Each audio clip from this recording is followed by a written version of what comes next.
Assessment sa unang araw ng pagpapatupad ng mas mataas na penalty sa EDSA bus lane ating pag-uusapan. Kasama si Bong Nebriha, ang hepe ng MMDA Task Force Special Operations. Sir Bong, magandang tanghali po at welcome sa Bagong Pilipinas ngayon. Magandang tanghali, Ma'am Nina, Yusek March. Magandang tanghali po sa lahat ng nanonood ng Bagong Pilipinas ngayon. Ang MMDA po ay busy dito sa EDSA bus lane. Una po sa lahat, ano po ang assessment ninyo sa unang araw ng pagpapatupad ng bagong penalty fees dyan sa EDSA busway violators? Ilan na po ang mga apprehensions kahapon base ho sa inyong datos and so far ngayong araw na ito? Well, kahapon, Ma'am Nina, naka 409 apprehensions tayo. So, that's in the morning and the afternoon. Ngayong umaga po, as of 9 a.m. this morning, naka 197 po tayo. So, I think this is a good number right now na mas mababa ito kumpara sa morning apprehensions namin kahapon. So, I hope magtuloy-tuloy yung trend na pababa yung apprehensions namin eventually. Sir Bong, sa kabila ng mataas na penalty sa EDSA busway, ano po kaya ang dahilan ng mataas na apprehensions at violators na nahuli kahapon? Actually, Yusek March, nagtataka rin kami. We were really hoping that the higher penalties will deter the violators. Ang nabigla kami kasi in the morning pa lang, naka 333 kami na apprehensions, which is really high. So ngayon, ang ano namin, tinatanong namin, ni-interview namin yung mga nahuhuli namin. Sabi namin, alam nyo ba na 5,000 na yung huli ngayon? Ay sir, hindi po namin alam eh. Yung mga nagdadahilan ba? But then again, tanongin mo, alam nyo ba bawal kayo sa busway? Opo. So, I mean, whether it's 1,000 or 5,000, the mere fact na alam nyo bawal dyan, dapat hindi nyo ginagawa. Ayun nga po, so hindi ko alam kung naging deterrent ba talaga itong pagtaas ng inyong fees dahil sabi nyo nga, yung apprehended nyo kahapon, mataas pa rin po eh. It's like last week. Tama po yan, Ma'am. In all policies that we are implementing, talaga po yung mga first 2 to 3 days, talaga pong nag-a-adjust lahat eh. Yung mga enforcers, yung mga motorista, but then again, it will settle down, magpla-plateau po yan. So I think, come Thursday or Friday and the next weeks ahead, bababa na po at mag-a-average na lang po tayo na mas mababang apprehension sa bus lane. Okay, isa po sa madalas na ginagawa ng mga violators ay, eto po patatakbuhin ng mabilis ang sasakyan upang makatakas sa mga tauhan ng MMDA. So ano naman po ang penalty at hakbang ng MMDA tungkol po dito? At ilan po yung nagtangka, sa mga nahuli nyo, ilan po yung nagtangka na tumakas o takbuhan po kayo? Tama yan, Ma'am Nina. Actually, we've experienced this so many times already, especially last week na nag-ooperate kami. So we adjusted our deployment. We adjusted our yung system of apprehension. So makikita nyo, starting Monday kahapon, wala na po nakakatakas sa amin. And nakakalungkot yan dahil this week, when we increased the penalty, we also adjusted the penalty for those who are running away from apprehension. So, ang pagtatakbo ka po sa simpleng apprehension ng busway violation, magiging third offense na po yan, which is 20,000 at 1 year suspension. Napapakamot nga po sa ulo yung mga tatlong nahuli namin kahapon ng motorcycle riders kasi yung isa, motorcycle taxi rider pa. So I mean, if you are using, and it's very important na yung lisensya mo para sa pangkabuhayan mo, now it's suspended for 1 year, maapektuhan po talaga ang pangkabuhayan nyo at masasaktan po talaga kayo sa taas ng penalty na 20,000. Teka lang, bago mo tanongin yung tanong mo, Yusek March, grabe yung napapanood ko ngayon. Ayan ba, ay kailan po nangyari? Yung sobrang tinakas, parang yung racer Fast and ba the yan? Furious. Yes, Ma'am, it just happened kahapon din po yan. Opo. Ang nakakalungkot dito, nung inabutan namin, nanginginig nga po yung pasahero. Dahil yung angkas niya, sinasabihan na siya na itigil mo na. Pero tuloy-tuloy pa rin yung rider, akala niya hindi po siya aabutan. But then again, nung inabutan namin, sising-sisi yung rider, Pero wala po tayong magagawa. Kailangan po namin ipatupad yung batas. Grabe po, no? Blatant disregard, no? Yes. Of authorities, no? Pero sabi nga nila, nasa huli lagi ang pagsisisi. Tama po yun, Lisa. Sir Bong, sa tingin niyo po ba ay sapat na yung information dissemination tungkol sa bagong penalty fees na ito sa EDSA Busway? At ano po kaya ang maaari pa nating gawin upang ipaalam ito sa lahat ng mga motorista? Yusek March, nagpapasalamat ako sa pag-imbita niyo sa akin dito kasi this is part of our public information campaign. Last week, we've been relentless in our operations and lahat po, naka-cover po media.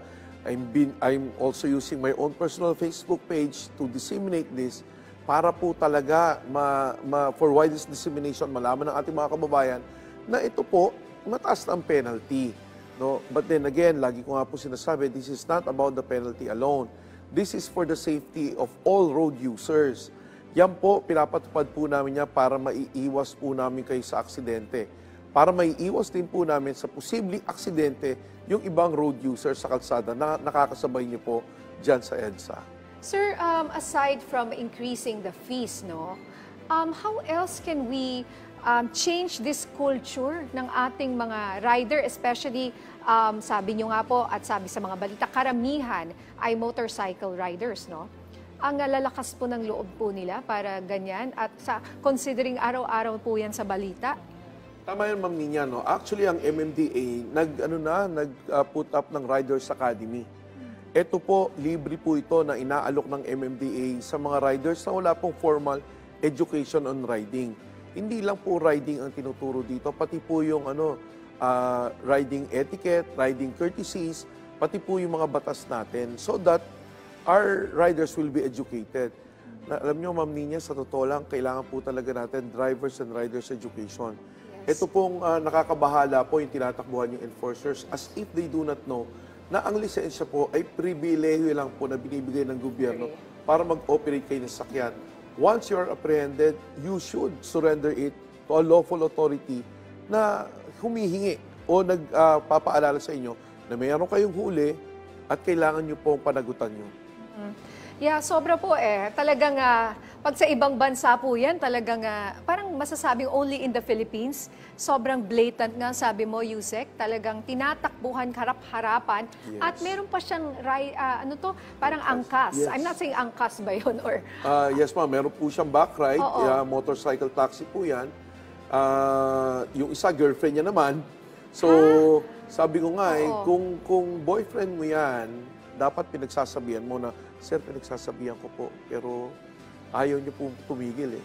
Kulang na lang sa Diyos ko na ngayon pa lang, ayaw makinig sa'yo, hiwalayan mo na, hindi naman. Yun na nga po. Pero talagang dapat we should do, I don't know, it's just really kahit na andun na ang enforcers, may video ka na, no? Yung pagtataas ng fees, may nagsasabi, sir, na imbes na maging deterrent ito, baka lalo pa itong maka-encourage sa paglalagay kasi nga sobrang taas. Ayun po, no? Tama po. Ang MMDA po, zero tolerance sa kotong. No?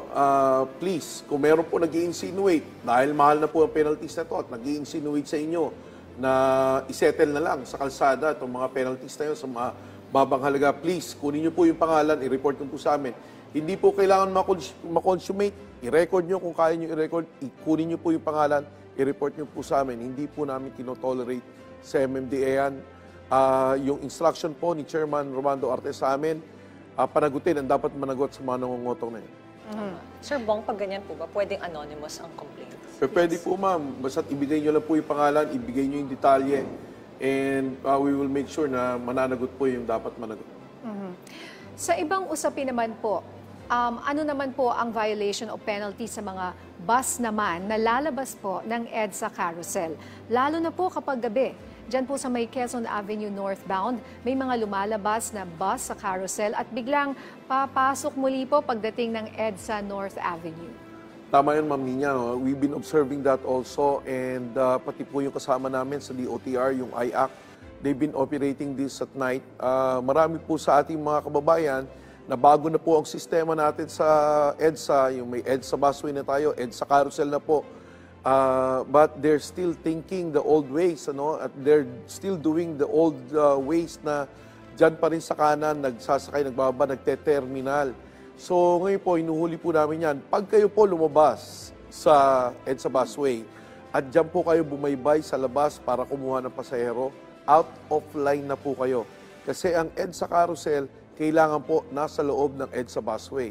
Kaya paalala na rin po sa mga bus drivers na nagbabakasakali na mas marami silang pasahero paggabi, pag dyan sila paglalabas sila ng EDSA busway at magsasakay at magbababa sa gilid ng EDSA, mag-isip-isip po kayo dahil mataas po ang penalty niyan.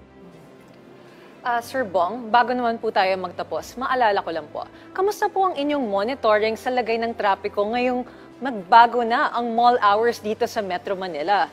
Kailan po inaasahang bibigat pa ang trapiko, lalo na po sa EDSA? Kasi ako po personally, na-experience ko na po talaga yung heavy traffic po as early as November. Yes, Yusek, actually itong mga policies na nilalabas namin during Christmas season, ito po ay to mitigate the effect yung influx ng vehicles sa EDSA more particularly. Kasi we expect 15% increase in volume when the Burr months comes.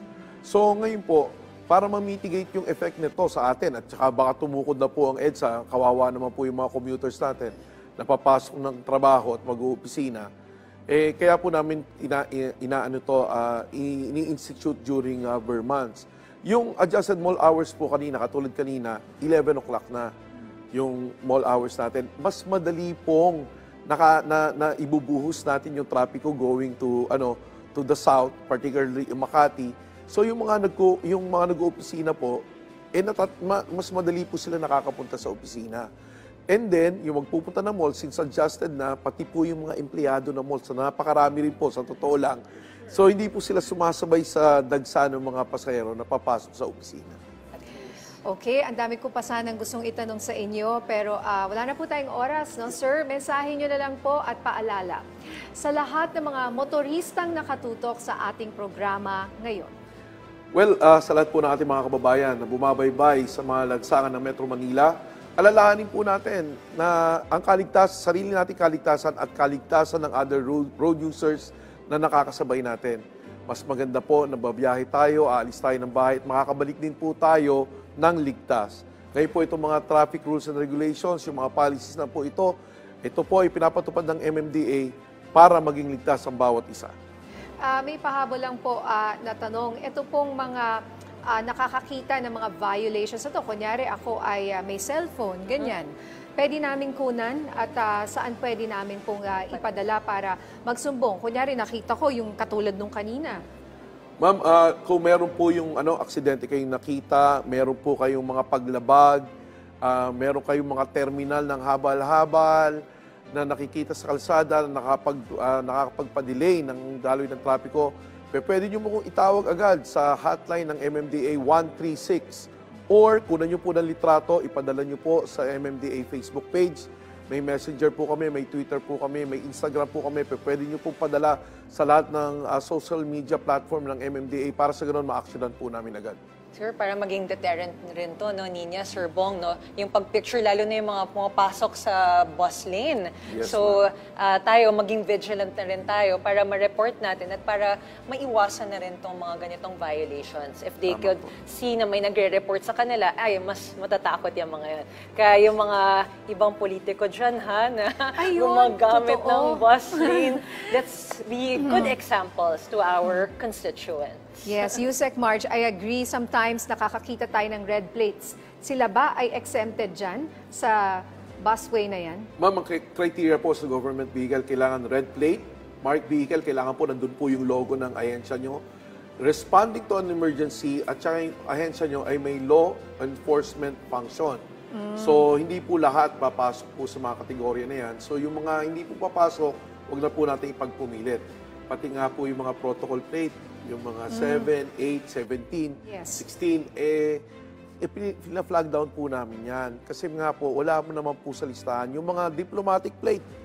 So, kulay blue po yun, hindi po yung red. So, okay, now we know pinapara din po namin yan. So, ngayon, kung yung iba, binibigyan namin ng courtesies kasi talaga yung mga diplomats natin, may kailangan attend ng meeting, malilate, binibigyan naman po namin ng courtesies. Even those who are in dire need of yung medical attention. Yes. Kahapon meron yung babae na dadalhin nung asawa niya sa ospital, appendicitis. She was suffering from yes.